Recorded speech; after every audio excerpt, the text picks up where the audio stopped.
James looked at Diep with pure agony in his eyes. "That's what your father said. He hated your mother for that betrayal, so he lied to you. He told you she was dead to spare you the pain." Diep's endurance hit its limit. Her legs gave way. She collapsed onto the cold floor. She buried her face in her hands, choking out sobs that would tear anyone's heart apart. Why would she do this to me? Did I do something wrong, Dom? Was I just a burden to you? Diep didn't scream. Her weeping was quiet, mournful, and tragic. It was the cry of a child who had yearned for a mother's love for 20 years, only to realize she was just discarded merchandise traded for a better life.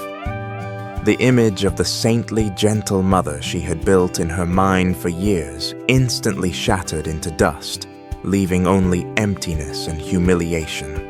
James rushed to his knees, pulling Diep into a tight embrace. He didn't care about his expensive clothes getting dirty. He just wanted to shield this broken girl with his own body. "It's okay. Let it out. Cry it all out. I'm here. You didn't do anything wrong. The adults are the ones at fault. You are the most wonderful girl in the world." Diep buried her face in James's chest, her tears soaking his shirt. She clung to him like a drowning person clutching driftwood. In this moment of extreme pain, James was the only anchor keeping her from falling apart. James gently stroked Diep's messy hair. He could feel her body trembling. But inside him, a storm just as violent was raging. As he held her, her familiar scent, gentle and rustic, filled his senses. His heart pounded with love and pity. But then the haunting image of Mrs. Lan and the story of her romance with his father, Mr. Hoan, flashed in his mind. If Diep is my sister, then this hug, these feelings, are they a sin? James shuddered. He wanted to push Diep away to keep a safe distance, but his head couldn't overrule his heart. He couldn't abandon her now. He had to bury that suspicion deep down, at least until he had the results. "Diep," James whispered into her ear, his voice firm. "I promise you, I won't let this end here. I will find her. No matter what corner of this city she's hiding in, I will drag her into the light."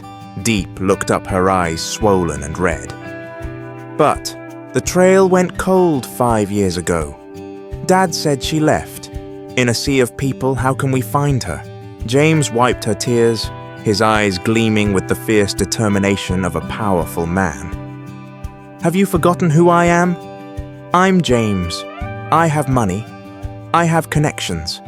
As long as she's alive and breathing, my investigators will find her. I won't let you live in torment anymore." Diep sobbed. I want to meet her. I don't need her money.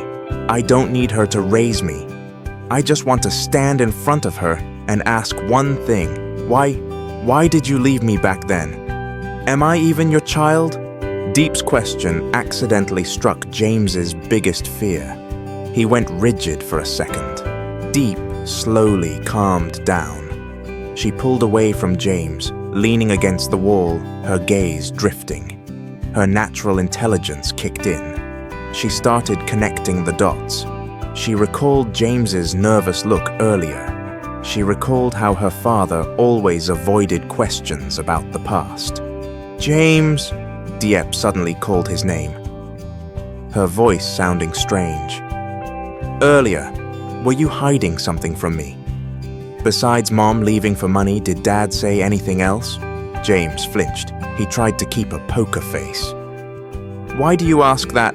Diep turned to look straight into James's eyes, a gaze so sharp James felt exposed.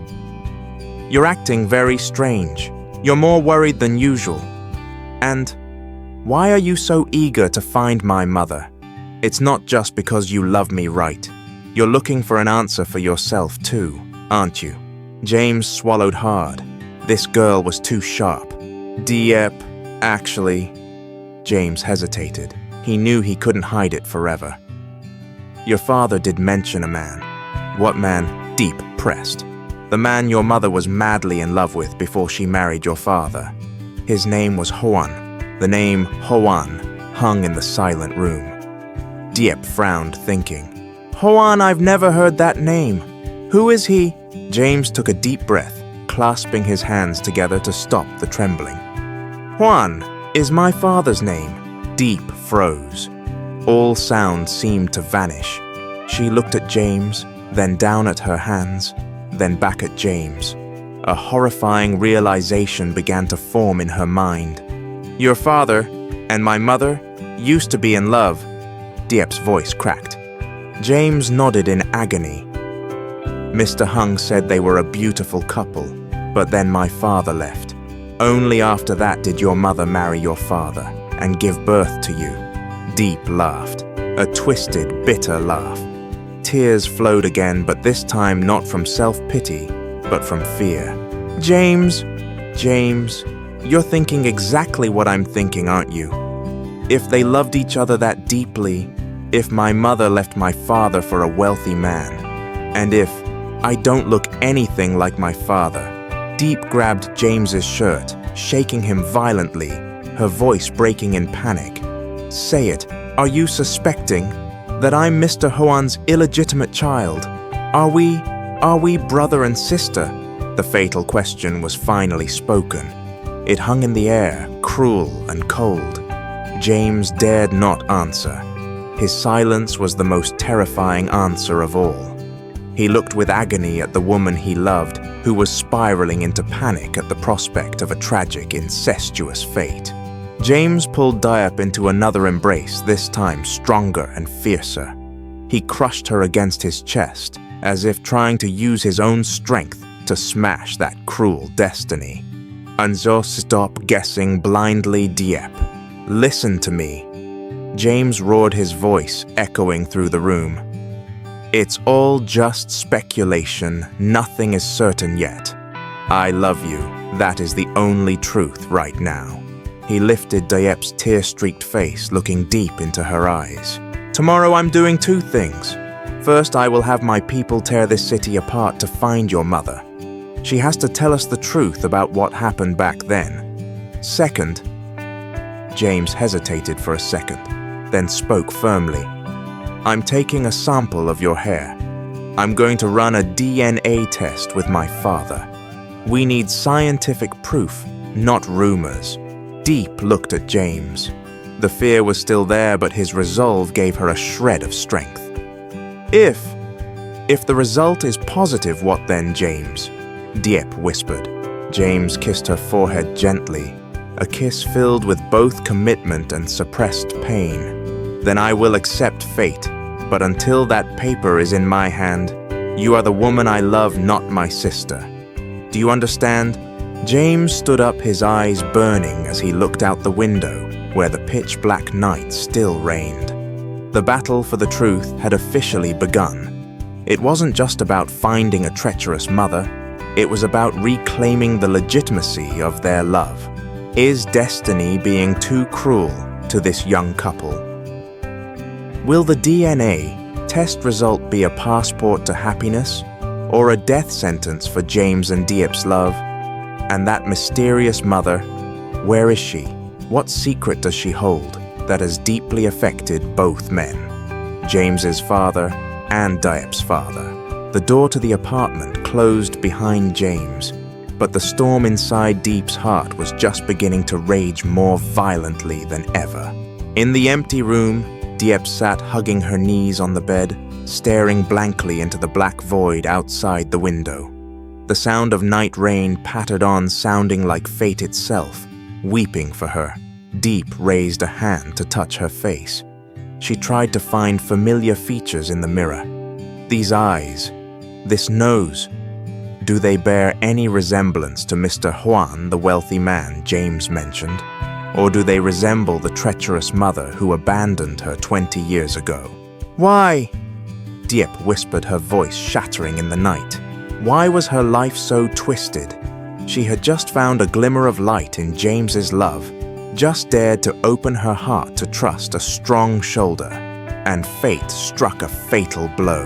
If the DNA test confirmed they were siblings, this love would become a sin. These feelings would become an incestuous tragedy spat upon by the world. Diep shuddered. She felt disgusted by the very blood flowing in her veins.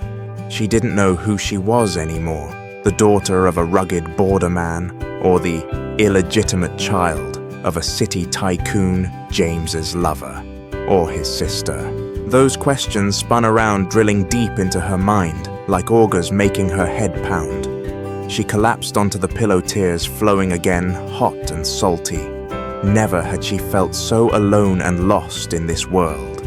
Meanwhile, James's pickup truck tore through the night, heading toward the luxury villa district in the west of the city, where his father, Mr. Hoan, lived. James drove like a man possessed. His mind had only one goal right now: get a hair sample from his father. Arriving home, the magnificent villa was still lit. James took a deep breath, trying to regulate his breathing and smoothing his messy hair to regain his usual composure. He couldn't show any cracks. His father was a sharp man. A single tremor would raise suspicion. James walked into the living room. Mr. Hoan was sitting on the leather sofa, holding a business newspaper, a steaming cup of lotus tea on the table. His hair was graying his stern face, exuding the authority of a man experienced in the business world. "You're home late." Mr. Hoan lowered the paper, glancing at the wall clock. "How's work at the workshop?" James tried to suppress the heart pounding in his chest, forcing a faint smile. "It's fine, Dad. I just got back from meeting a partner, thought I'd stop by to see you." He walked closer, sitting in the chair opposite. He observed his father carefully, looking at Mr. Hoan, then looking back at his own hands. Are there similarities? Is there any feature? That looks like Diep. The suspicion made James feel suffocated. Father and son exchanged a few words of idle chit-chat about the business situation and market wood prices. But James's nerves were strung as tight as a guitar string. He needed an opening. He needed to get close to his father, closer than ever before. "Dad." James suddenly stood up, moving behind the sofa where Mr. Hoan was sitting. "I see you've got a lot of gray hair lately. Let me pluck them for you. Mom used to do that for you back in the day, remember?" It was the perfect excuse, playing on family sentiment to hide his true objective. Mr. Hoan was slightly surprised by his son's sudden affectionate gesture, but he smiled and nodded. "Yeah, getting old means getting gray.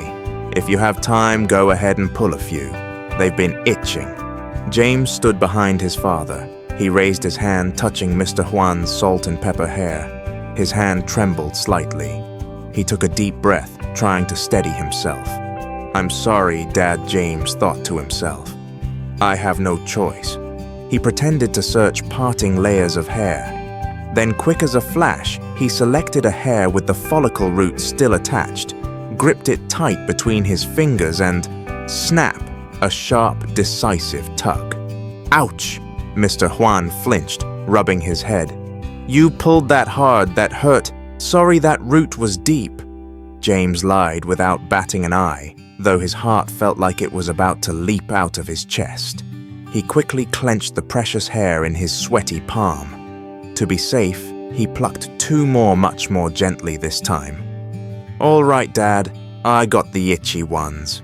James stepped back, shoving his hand into his pocket, carefully depositing the hairs into a tiny Ziploc bag he had prepared beforehand.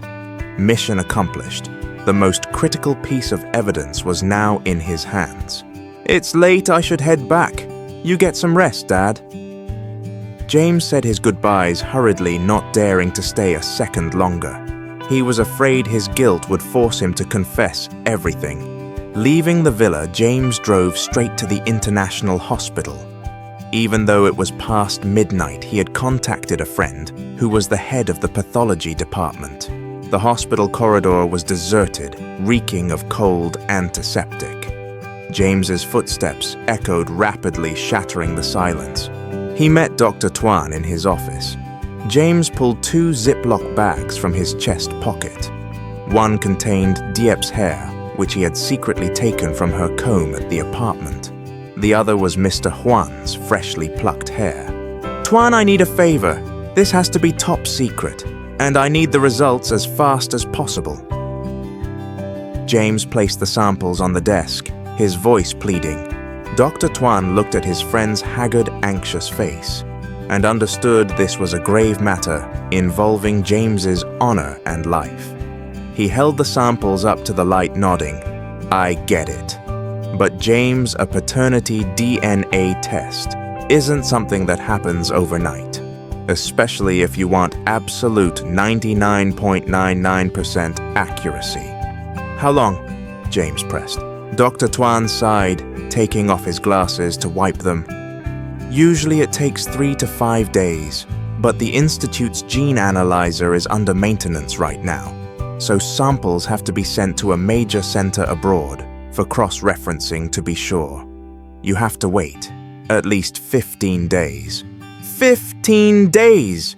James nearly screamed. He slammed his hand on the table. "Are you kidding me? I'm living in hell here. 15 days is too long. I can't wait that long." "Calm down, James," Dr. Tuan reassured him. "Haste makes waste. Do you want a fast result that's wrong or a slow result that's absolutely correct? This is about bloodlines. One small mistake could ruin everything. Can you take responsibility if the result is wrong?" The doctor's words were like a bucket of ice water thrown in James's face, snapping him back to reality. He was right. He couldn't risk it. If the result was wrong, he would lose Diep forever, or commit an irreversible moral sin. James dropped his arms, nodding in despair. "Fine. 15 days. I'll wait." James returned to his private apartment as dawn approached. The room was spacious and luxurious, yet terrifyingly cold. He didn't turn on the lights. He threw himself onto the sofa, his body limp as if drained of all strength. 15 days. It wasn't just time. It was a sentence hanging over his and Diep's heads. In the next 15 days, how would he face Diep? Would he look at her as a lover or as a brother? Every affectionate gesture, every word of love was now blocked by an invisible wall named incest suspicion. James leaned his head back, closing his eyes. In the darkness, thoughts of Diep's mother surfaced, haunting him. Who is she? Why did she leave right when Diep was a helpless infant? Hypothesis 1. She was greedy. Like Mr. Hung said, she was a traitor who left her husband and child for a man. If true, she was a cruel mother, but if she was greedy, why hadn't she returned in 20 years to blackmail Mr. Hoan? Or find James to demand money? A greedy person would never let such a gold mine go so easily. Hypothesis 2. She had her own suffering. James recalled the painful look in Mr. Hung's eyes when mentioning Mrs. Lan. There was a hidden twist. Could it be she had a terminal illness? Was she afraid of becoming a burden? A burden to her husband and child in that toxic wilderness. So she chose to leave to face her fate alone. Or was she forced, threatened by someone? The more he thought, the more this case felt like a maze with no exit. That mother remains an unknown variable. She's like a ghost lurking somewhere in this city, holding the key to unlock everything yet remaining terrifyingly silent. James opened his eyes, staring blankly at the ceiling. "Diep!" He whispered her name in the dark. She probably couldn't sleep right now either. She was probably just as tormented as he was. He wanted to call her, hear her voice run over and hold her. But he was afraid that his weakness would only make her more panicked. The next 15 days would be the cruelest test for their love. If the result is positive, this love dies instantly, buried in tears and shame. They would have to learn to look at each other as siblings burying their romantic feelings deep in their hearts. That is an ending more tragic than death. If the result is negative, they will be liberated. But can these psychological scars ever heal, and the mystery of the mother still remains hanging over them like a dark cloud that hasn't cleared? James sat there dazed like a stone statue. Outside, the first faint rays of dawn began to creep in, but inside James's heart, the night refused to let go. A long, drawn-out psychological war had just begun, and its victims were none other than two hearts craving love but being mocked by destiny. Dear viewers, what do you think about this situation? What does your gut tell you? Are James and Diep really biological siblings? And that mysterious mother, is she a greedy demon or a fallen angel? Leave your theories in the comments below. And don't forget, we have 15 days in the story to wait for the results. But for you, the truth will be revealed very soon in the next episode. Hit that subscribe button right now to be the first to know this shocking DNA test result. Don't miss it. Goodbye and see you in the next dramatic moments.